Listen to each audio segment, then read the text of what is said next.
Hello friends, പാലുകൊണ്ടുള്ള രസഗുള്ളയുടെ recipes നിങ്ങൾ കുറേ കണ്ടിട്ടുണ്ടാവും. എന്നാൽ അരിപ്പൊടി കൊണ്ടുള്ള ഒരു രസഗുള്ളയുടെ റെസിപ്പി ആയിട്ടാണ് ഞാനിന്ന് വന്നിരിക്കുന്നത്. അപ്പോൾ വീഡിയോയിലേക്ക് കിടക്കുന്ന മുമ്പ് എല്ലാവർക്കും സ്വാദിഷ്ടയിലേക്ക് സ്വാഗതം.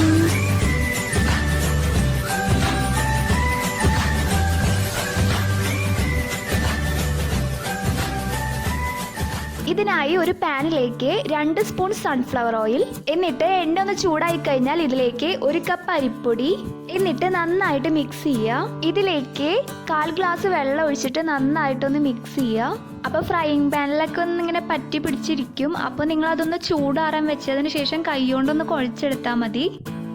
അപ്പോൾ ഉരുളകളാക്കാൻ പറ്റുന്ന ഒരു കൺസിസ്റ്റൻസി ആയിട്ടുണ്ട്. ഈ ഒരു കൺസിസ്റ്റൻസിയാണ് നമുക്ക് വേണ്ടത്. പിന്നീട് ഈ മിക്സ് ബൗളിലേക്ക് മാറ്റിയതിന് ശേഷം നമ്മുടെ കയ്യിൽ കുറച്ച് എണ്ണ തടവിയതിന് ശേഷം ഇതിൽ നിന്ന് കുറച്ചെടുത്തിട്ട് നമ്മളൊന്ന് ഉരുളയാക്കി എടുക്കുക. കണ്ടോ, 1 കപ്പ് അരിപ്പൊടി കൊണ്ട് നമുക്ക് 33 ബോൾസ് ഉണ്ടാക്കാൻ പറ്റി. എന്നിട്ട് ഒരു ചീനച്ചട്ടിയിലേക്ക് 1 കപ്പ് വെള്ളം ഒഴിച്ചതിന് ശേഷം ഇതിലേക്ക് 1 കപ്പ് പഞ്ചസാര ഇട്ട് നന്നായിട്ടൊന്ന് മിക്സ് ചെയ്യുക. പഞ്ചസാരയുടെ അളവ് നിങ്ങളുടെ ഇഷ്ടത്തിനനുസരിച്ച് വേരിയേഷൻസ് വരുത്താം. ഇതിലേക്ക് 5 ഏലക്ക കൂടി ഇട്ടിട്ട് മാറ്റി വയ്ക്കുക. അടുത്തതായി ഒരു ചീനച്ചട്ടിയിലേക്ക് ആവശ്യത്തിന് എണ്ണ ഒഴിക്കുക. ഞാനിവിടെ സൺഫ്ലവർ ഓയിലാണ് ചേർക്കുന്നത്. നിങ്ങൾക്ക് ഏത് ഓയിൽ വേണമെങ്കിലും യൂസ് ചെയ്യാം. എന്നിട്ട് നമ്മുടെ ബോൾസ് എല്ലാം ഇതിലേക്ക് ഇട്ട് കൊടുക്കുക.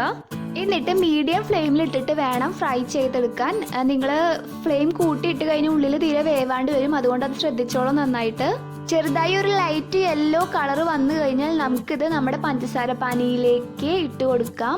എന്നിട്ടൊരു 10 to 15 മിനിറ്റ് അതൊന്ന് മൂടി വെച്ചോളൂ. എന്നാലേ ഉള്ളിലേക്കൊക്കെ ആ ഷുഗർ സിറപ്പ് നന്നായിട്ട് എത്തുള്ളൂ. അപ്പോൾ നമ്മുടെ അരിപ്പൊടി കൊണ്ടുള്ള രസഗുള്ള റെഡി ആയിട്ടുണ്ട്. നല്ല ജ്യൂസിയും അതുപോലെ തന്നെ നല്ല സ്പോഞ്ചിയാണിത്. നല്ല ടേസ്റ്റാണ് കഴിക്കാൻ. അപ്പോൾ എല്ലാവരും ട്രൈ ചെയ്ത് നോക്കുക.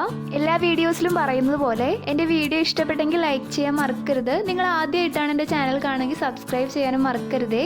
അപ്പോൾ നിങ്ങൾക്ക് വെറൈറ്റി ആയിട്ടുള്ള റെസിപ്പീസൊക്കെ കാണാം. അപ്പോൾ അതുവരയ്ക്കും സ്റ്റേ ട്യൂൺ. Bye bye.